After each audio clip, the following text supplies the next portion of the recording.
नमस्कार दोस्तों, आप देख रहे हैं एस से स्टोरी 2.0 और मैं हूं आपके साथ शिवम। तो चलिए कहानी को शुरू करते हैं। कहानी को शुरू करें उससे पहले आपसे एक अनुरोध है कि अभी तक आपने हमारे चैनल को सब्सक्राइब नहीं किया है तो कर लें और नोटिफिकेशन को ऑल पर सेट कर लें ताकि आपको हर अपडेट सबसे पहले मिले।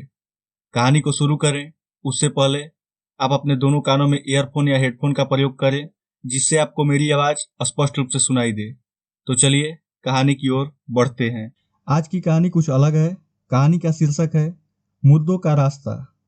अपनी मंजिल तक पहुंचने के लिए हम सबको एक रास्ता तय करना होता है और सफर मिलने के बाद वाली मंजिल अगर हमारी मनचाही हो तो उसकी बात तो कुछ और ही है। और क्या होगा अगर सफर खत्म ही ना हो? क्या होगा अगर रास्ता अनंत हो? क्या होगा अगर आप उसी रोड पर निकल पड़े हो जहां रास्ता आपको मौत की तरफ ले जाता हो? हम चलते हैं ना खत्म होने वाली सड़क की तरफ। विनय और उसके 7 दोस्त अमीर बाप के बिगड़े हुए लड़के थे। उन्हें ना गरीबों की कभी परवाह थी और ना ही उन्हें फिक्र था। उनका जो मन करता था वह करते थे। उनका कोई कुछ बिगाड़ने वाला था ही नहीं। लेकिन कभी ना कभी ऊँट पहाड़ के नीचे आ ही जाता है। यह कहावत तो आपने सुनी ही होगी, कभी जल्दी तो कभी देर से। एक दिन रात में विनय और उसके 7 दोस्त पास के एक ही गांव में चले गए।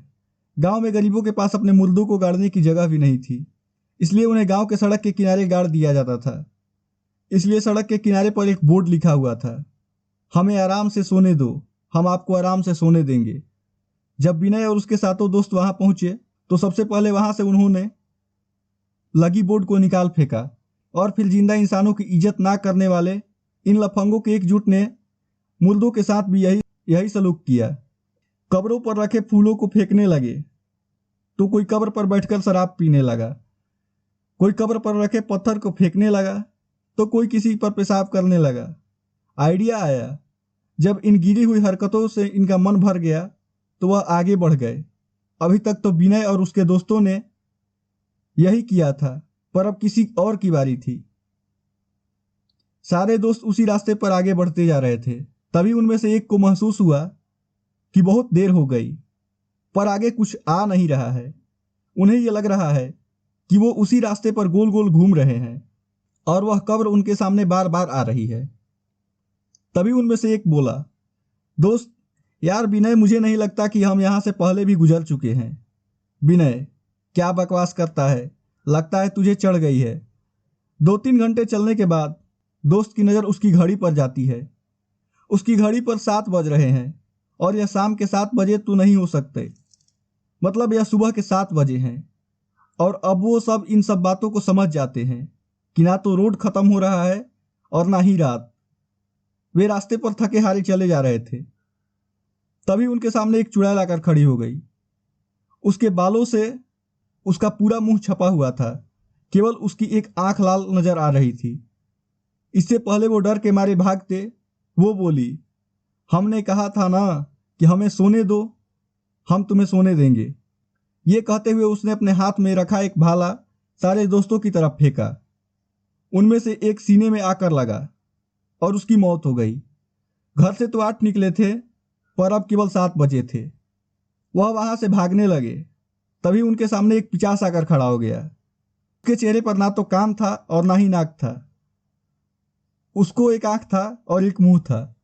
तभी वह पिशाच बोला, हमने कहा था ना कि हमें सोने दो, हम तुम्हें सोने देंगे। तभी वह अपने दोनों हाथ ऊपर किए और देखते ही देखते आसपास के पेड़ उखाड़ने लगा और वह पेड़ आकर उसके दोस्तों पर गिरी। अब सबके बीच 3 और दोस्तों की मौत हो गई और अब इनमें केवल 4 बचे हुए थे। चारों दोस्त तुरंत वहां से भागने लगे। सब लोग थके हुए थे और पीने के लिए पानी भी नहीं था।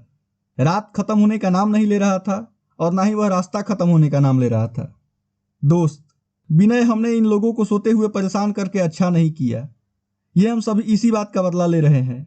विनय, हाँ हाँ, इतना तो हर बेवकूफ को भी समझ आ गया है कि ये लोग हमारे साथ ऐसा क्यों कर रहे हैं। कोई सोल्यूशन है तो बताओ। तो मुंह खोल के ऑक्सीजन वेस्ट मत करो। इतने में उन्होंने देखा कि रोड में एक गड्ढा हुआ है और उनमें से एक दोस्त गड्ढे में जा गिरा। अब 3 दोस्त बचे थे। तभी उनमें से एक दोस्त बोला, क्यों ना हम अपनी गलती को सुधारें। हमने जो कुछ भी उन कब्रों के साथ किया है अगर हम सब उसे ठीक कर देते हैं तो शायद हमारी जान बच जाए। विनय, बिल्कुल ठीक कहते हो, चलो।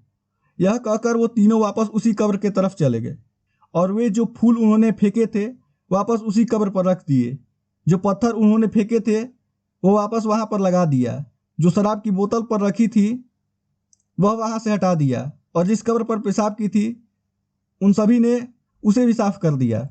वो ये सब कर रहे थे तभी आसमान से एक चुड़ैल आई और बोली, एक को लो। एक काको ले गई, अब 2 ही बचे थे।